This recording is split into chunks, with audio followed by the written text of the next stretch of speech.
আমার আপনার নবীর মর্যাদা হলো, আমার আপনার নবীকে আল্লাহ এমন মর্যাদা দিয়েছেন, কিয়ামতের দিন আমার নবী জান্নাতের দুয়ারের কাছে যাবেন না যতক্ষণ জান্নাতের উদ্বোধন করা হবে না ততক্ষণ। সুবহানাল্লাহ পড়তে মন চায় না? আমার আপনার নবী বলেছেন, শোনেন, বুখারীর হাদিস, নবীজি বলেছেন, আতি বাবাল জান্নাতি ইয়াউমাল কিয়ামাহ, কিয়ামতের দিন আমি জান্নাতের দরজার কাছে আসব। জান্নাতের দরজার কাছে এসে আমি বলবো, ফাস্তাফতিহ, জান্নাতের দরজা গেটটা খুলে দাও। জান্নাতের দারোয়ান ফেরেশতা বলবে, মান আনত, আপনি কে? নবীজি বলবেন, আমাকে চিনো না, আমি হচ্ছি মুহাম্মাদুর রাসূলুল্লাহ সাল্লাল্লাহু আলাইহি ওয়াসাল্লাম। তখন জান্নাতের দারোয়ান ফেরেশতা বলবে, আহলান ওয়া সাহলান, আপনাকে স্বাগতম, ওয়েলকাম, আপনাকে বিকা উমিরতু, আপনার ব্যাপারেই তো আমি আদিষ্ট হয়ে দাঁড়িয়ে আছি। আল্লাহ আমাকে আদেশ করেছেন আপনি আসার আগ পর্যন্ত যেন আমি জান্নাতের দরজাটা না খুলে দেই। আজকে আপনার মাধ্যমে জান্নাত উদ্বোধন করা হবে। আপনারা ভাবতে পারেন, হুজুর, নবীজি যদি জান্নাতের দরজা খুলে জান্নাতের ভিতর ঢুকে যান তো আমাদের অবস্থা কি হবে? আমরাও জান্নাতে যাওয়ার আশা আছে না নাই? আশাহত হইয়েন না। আমার আপনার নবী জান্নাতে ঢুকবেন না যতক্ষণ অন্য কোন নবী জান্নাতে ঢুকতে পারবেন না ততক্ষণ। তো নবীর মর্যাদা যদি হয় এত বেশি, উম্মত হিসাবে আমাদের মর্যাদাও হবে কম না বেশি? এই জন্য নবীজি বলেছেন, আমার উম্মত আশাহত হয়েও না, কিয়ামতের দিন আমার উম্মতের লোকেরা জান্নাতে ঢোকার আগে অন্য কোন নবীর উম্মত জান্নাতে ঢুকতে পারবে না। আগে আমরা ঢুকবো। আমরা এসেছি দুনিয়ায় সবার শেষে, শেষ উম্মত, কিন্তু জান্নাতের বেলা আমরা শেষ উম্মত না, সিরিয়ালে আমরা প্রথম। আল্লাহু আকবার। আল্লাহ যেন নবীজির সুপারিশ আমাদের নসিব করে দেন।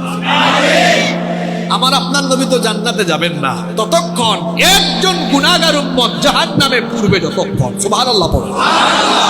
যাদের অন্তরে তাওহীদের প্রতি ঈমান থাকবে, ওই তাওহীদবাদী একটা মুমিন জাহান্নামে থাকা পর্যন্ত আমার আপনার নবী জান্নাতে যাবেন না।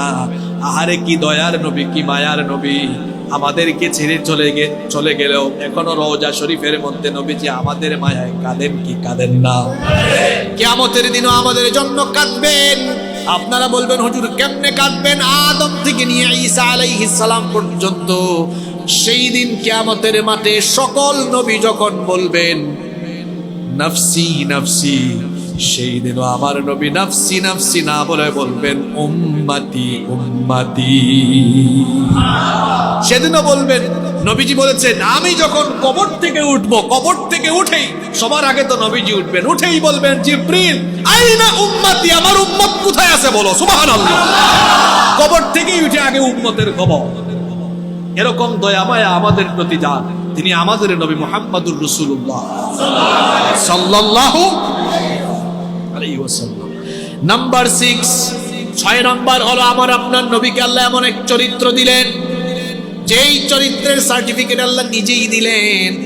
আমার আপনার দেশে দেখা যায় মাঝে মাঝে চরিত্রের সার্টিফিকেট লাগে দেশের বাইরে যেতে, পাসপোর্ট করতে, কিংবা অনেক জায়গায় বিভিন্ন কাজে দেখা যায় চরিত্রের সনদ লাগে। এখন চরিত্রের সার্টিফিকেট যারা দেয়, মাঝে মাঝে দেখা যায় যারা দেয় এদের নিজেদেরই চরিত্র ঠিক নাই। কিন্তু আমার আপনার নবীর চরিত্রের সার্টিফিকেট দুনিয়ার কেউ দেয় নাই, দিয়েছেন কে? আল্লাহ তাআলা তার নবীর ব্যাপারে বলছেন, ওয়া ইন্নাকা লাআলা খুলুকিন আযীম। আরবি অভিধান খুলে দেখবেন, আযীম শব্দের অর্থ হলো যার ব্যাপকতা, যার গভীরতা নিরূপণ করা যায় না, এমন কিছুর উপমা দেওয়ার বেলা আযীম শব্দ ব্যবহার করা হয়।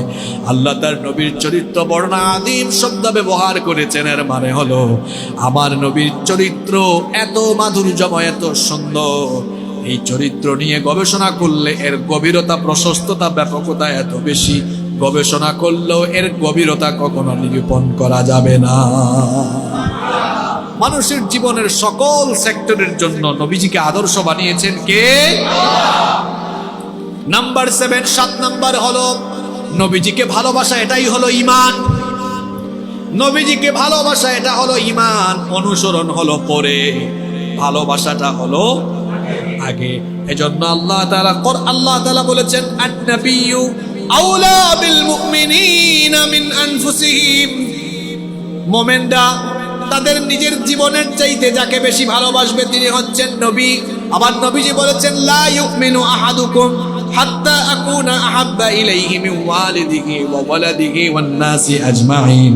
তোমাদের কেউ ততক্ষণ পর্যন্ত ঈমানদার হতে পারবে না যতক্ষণ না আমি তার কাছে তার পিতা মাতা সন্তান সন্ততি এমনকি দুনিয়ার সকল কিছুর চাইতে প্রিয় না হব।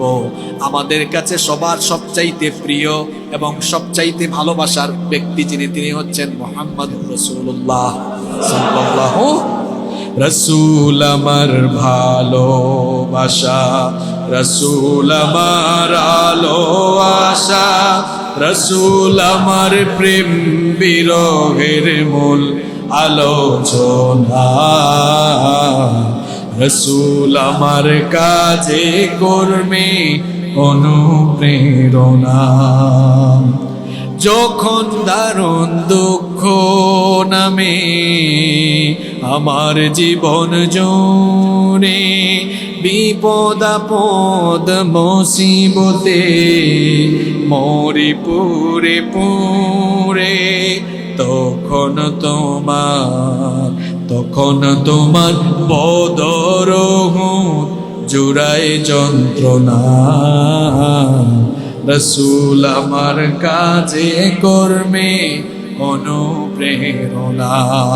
সুবহানাল্লাহ। সবচাইতে বেশি ভালোবাসতে হবে কাকে? এই ভালোবাসার দাবি হলো জীবনের শুরু থেকে শেষ পর্যন্ত নবীজিকে অনুসরণ করে চলা। আপনাদের কষ্ট হচ্ছে?